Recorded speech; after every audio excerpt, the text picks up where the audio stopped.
श्री आशा शर्मा जी जिला खाद्य अधिकारी का पुष्पगुच्छ भेजकर स्वागत करेंगे। श्री सुमित वर्मा जी का स्वागत किया है। आमंत्रित करना चाहूंगा योगेंद्र वर्मा को, आप आए और पुष्प भेजकर श्री सुमित वर्मा सर जी का स्वागत करेंगे। सीजीपीएससी में तीसरा रैंक हासिल किया है और जिला खाद्य अधिकारी का पोस्ट हासिल किया है। एक बार जोरदार स्वागत के साथ में उनका स्वागत करें।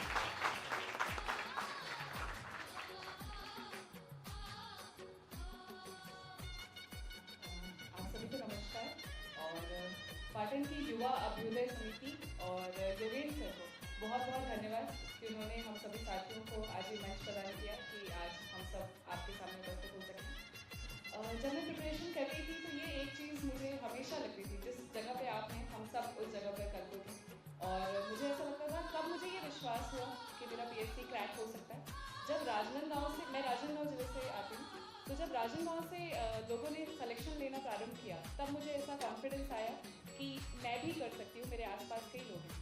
तो जो योगेंद्र सर की पहल है स्पेशली, क्योंकि वो आप लोगों के बीच से उठकर आए हैं और हम सबको आज यहाँ पर लेकर आए हैं, मैं बहुत अच्छे तरीके से ये समझ सकती हूँ। मुझे बिल्कुल ही पता है कि ये चीज़ आपके अंदर भी वो विश्वास पैदा कर रही होगी कि जब आपके बीच से कोई आगे निकल कर यहाँ तक पहुँच सकता है तो आप सब भी बिल्कुल पहुँच सकते हैं। और मेरी पूरी पूरी शुभकामनाएं आप सभी लोगों के लिए हैं।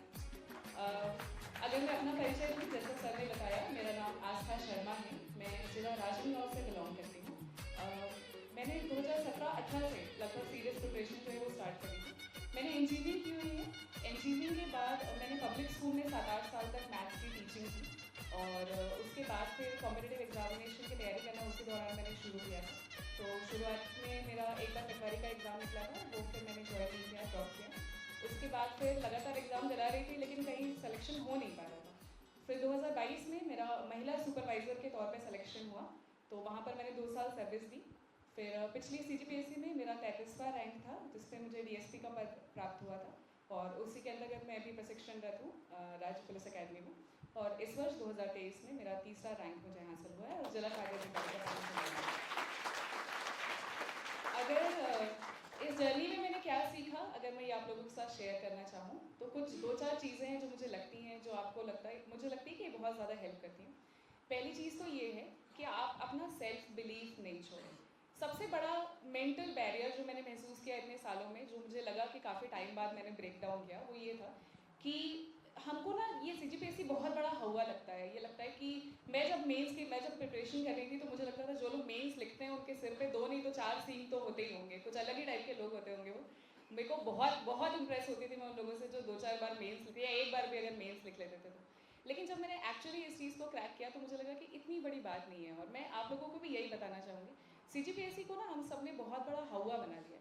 ये चीज़ वैसी है नहीं। जैसा हम किसी ट्रिप पे जाते हैं, किसी टूर पे जाते हैं, तो क्या करते हैं, हम प्लानिंग करते हैं कि हम इस जगह पे जाएंगे, ये टिकट्स लेंगे, इस रूट को फॉलो करेंगे।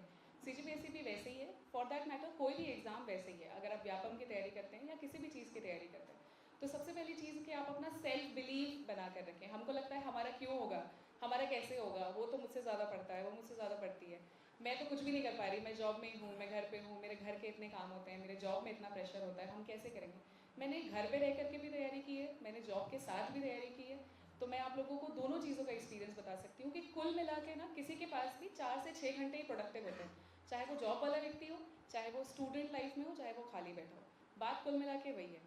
ठीक है, तो पहली चीज़ कि आप अपना सेल्फ बिलीव बना के रखें कि आप कर सकते हैं। दूसरी चीज़ कि अपना कंसिस्टेंट बोरिंग रूटीन फॉलो करें। आई नो बहुत मुश्किल होता है, कई बार बहुत ज़्यादा, हर तीसरे दिन लगता है कि हम नहीं कर पाएंगे, कैसे करेंगे, बहुत सारी मुश्किलें आती हैं, बहुत सारी लाइफ की प्रॉब्लम्स चलती रहती हैं, तो वो चीज़ें अपने को फेस करनी है, वो सबके लाइफ का पार्ट है। मैं आप लोग को एक फीलिंग बस ये बताना चाहती हूँ कि जब भी आपको ये लगे ना कि मेरी प्रिपरेशन नहीं हो पा रही है या मैं बहुत डाउन एंड आउट फील कर रही हूँ या कर रहा हूँ और मैं मुझसे नहीं हो पा रहा है, ये तो मुझसे याद ही नहीं हो रहा, मुझसे तो आंसर राइटिंग ही नहीं हो रही, मेरे से टाइम नहीं मैनेज हो रहा, मैं ये बता रही हूँ हर एक की ये कॉमन फीलिंग है। चाहे वो टॉपर हो, चाहे वो सिलेक्शन लिया हो, चाहे वो सिलेक्शन नहीं लिया हो, ये हर किसी की जर्नी का सेम पार्ट है।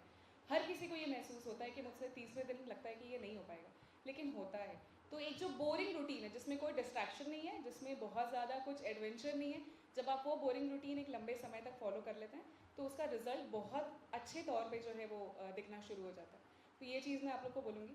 और ये एग्ज़ाम बहुत रिवॉर्डिंग है, ये एग्ज़ाम बहुत रिवॉर्डिंग है। जब हम प्रिपरेशन ट्रांजिशन करते हैं तब इस चीज़ का एहसास नहीं होता, तब सिर्फ हर 2 दिन का वो लगता है कि कैसे करें। लेकिन अगर आप लोग सिर्फ डेली टारगेट बनाएं, ठीक है, मैं आपको 1 हफ्ते का भी टारगेट बनाने के लिए नहीं कहती, I mean, आप लोग शेड्यूल बनाइए, लेकिन अपने डेली का टारगेट बनाइए और सिर्फ एक ही चीज़ का टेंशन लेना है, ना सिलेक्शन की टेंशन लेनी है, ना जॉब की टेंशन लेनी है, ना जिम्मेदारियों की टेंशन लेनी है, सिर्फ एक चीज़ की टेंशन लेनी है कि मेरा आज का टारगेट मैं कैसे कंप्लीट करूँगा या करूँगी। That's the only thing. जब आप इस चीज़ को day by day, month by month cover करते जाएंगे तो आपको अपने आप में वो कॉन्फिडेंस फील होगा, ठीक है। एक क्वेश्चन जो सबका मुझे भी लगता है कि थोड़ा जेन्युइन कंसर्न था, जो सभी ने पूछा था कि लव लाइफ कैसे बैलेंस होती है या क्या होता है, तो मुझे लगता है कि इस एज में ये काफ़ी जेन्युइन कंसर्न है, होता ही है। और इस एज में ना हम बहुत वल्नरेबल स्टेट में होते हैं, कुछ भी अच्छा लगने लगता है, किसी की भी बातें अच्छी लग जाती है, कोई हमारी तारीफ़ करता है तो हमको बहुत अच्छा लगने लग जाता है। लेकिन जो मैं एक चीज़ आपको बताना चाहूँगी वो ये, कैसे ये सारी चीज़ें कैसे वर्कआउट करती है। जब कोई आपको अप्रोच करता है तो वह आपको क्या करता है, आपको एनकरेज करता है, आपको आपका मूड ख़राब होता है तो आपको अच्छा फील करवाता है, आपकी तारीफ़ करता है। अगर आप उदास फील करते हैं तो वो आपको आपकी अच्छाइयाँ बताता है, आपकी स्ट्रेंथ गिनवाता है कि आप ये कर सकते हो, आपके साथ ये अच्छा हो सकता है, आपने पहले भी ये किया हुआ है, आपके अंदर वो है, आप वो कर सकते हो। तो वो बेसिकली क्या कर रहा है, वो आपको आपके बारे में अच्छा फील करवाता है और आपको उस फीलिंग से प्यार होता है, ना कि उस व्यक्ति से। पर हम लोग कन्फ्यूज़ हो जाते हैं इस चीज़ को लेके। तो अगर आपको अपने बारे में अच्छा ही फील करना है तो उसके लिए किसी और की ज़रूरत क्यों है। मैं आपको बता रही हूँ, आज हम सब यहाँ पर जहाँ खड़े हैं ना, ये बहुत अच्छी जगह है और हम सब बहुत अच्छा फील कर रहे हैं। तो इस फीलिंग तक आने के लिए डेफिनेटली सपोर्ट चाहिए। अगर आपका पार्टनर, आपका जो भी दोस्त है, कोई भी हो, अगर वो आपको सपोर्ट कर सकता है इस जर्नी में तो बहुत अच्छी बात है। अगर वो आपको डीमोटिवेट कर रहा है, अगर वो आपकी एनर्जी ख़राब कर रहा है, तो मेरी सलाह यही होगी कि एक कोई वो 2 लाइन थी जिसमें शायद मैंने कहीं पढ़ा था कि जिस अफसाने को अंजाम तक ले जाना ना हो मुमकिन, उसे एक खूबसूरत मोड़ देकर छोड़ जाना अच्छा। तो अगर आप लोग को लगता है कि वो चीज़ आपको हेल्प नहीं कर रही है आपके टारगेट में, क्योंकि वो आपकी एनर्जी ख़राब करने के अलावा और कुछ नहीं करेगी। और लाइफ में ना एक टाइम पर आने के बाद ये सब चीज़ें मैटर नहीं करती। आप इस जगह पे पहुंच जाइए, अपना टारगेट अचीव कीजिए, आपकी फैमिली, आपका समाज, आपके दोस्त, सब लोग आपके पास वापस आएंगे। एक बार आप अपनी पूरी मेहनत के साथ यहाँ पर आने की कोशिश कीजिए। मुझे ऐसा लगता है कि ये बहुत वल्नरेबल, बहुत इंपॉर्टेंट टाइम होता है और यही वो समय होता है जब हम अपनी सब चीज़ें ख़राब भी कर सकते हैं और यही वो समय होता है जब आप अपनी पूरी ज़िंदगी को 360 डिग्री टर्न कर सकते हैं। आप जहाँ हैं वहाँ से बहुत अलग ज़िंदगी आप वहाँ से मतलब हासिल कर सकते हैं। तो मुझे ऐसा विश्वास है कि अगर आप लोग तैयारी करेंगे, ईमानदारी से तैयारी करेंगे, सेल्फ बिलीफ के साथ, तो डेफिनेटली ये चीज़ें आपके लिए काम करेंगी। पढ़ने की ज़रूरत नहीं है, बहुत ज़्यादा चारों तरफ से उसका मतलब PhD करने की ज़रूरत नहीं है। जो आपका लिमिटेड नॉलेज है, जो आपका उस सब्जेक्ट के लिए रिक्वायर्ड नॉलेज है, सिर्फ उसी पे स्टिक रहिए और उसको डेली टारगेट बनाते हुए करिए। दूसरा सवाल जो बहुत जेन्युइन है, बिल्कुल सही बात है कि हर 15 दिन, हर 7 दिन में ये लगने लगता है कि यार कितना बोरिंग, और है तो बोरिंग, चाहे कोई कुछ भी बोल ले, कोई अलग चीज़ नहीं है तो बोरिंग।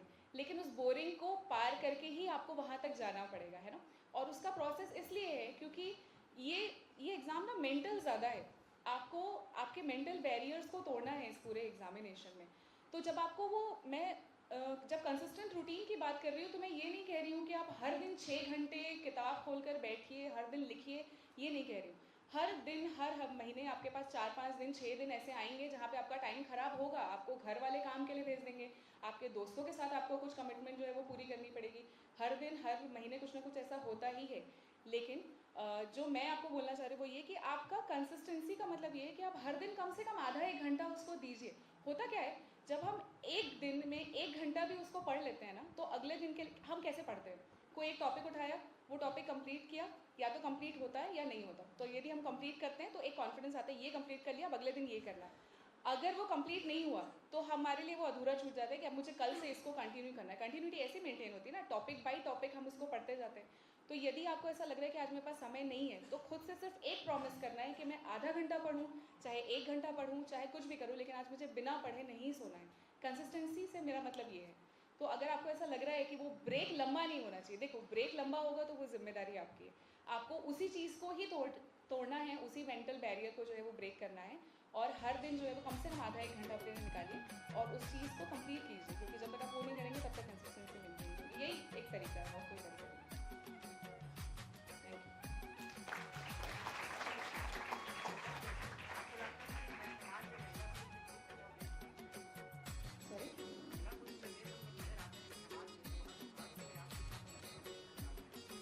ऐसा लगता है कि मुझे ऐसा लगता है कि महिला पुरुष का गैप भरने में थोड़ा समय तो लगेगा, लेकिन आप मंच पर देख सकते हैं रेशियो अभी भी है। बहुत सारे ऐसे लोग हैं, मेरे भी साथी हैं, और इसके अलावा भी बहुत सारे लोग हैं, बहुत सारे ऑफिसर्स हैं जो इसमें आगे बढ़ रहे हैं। और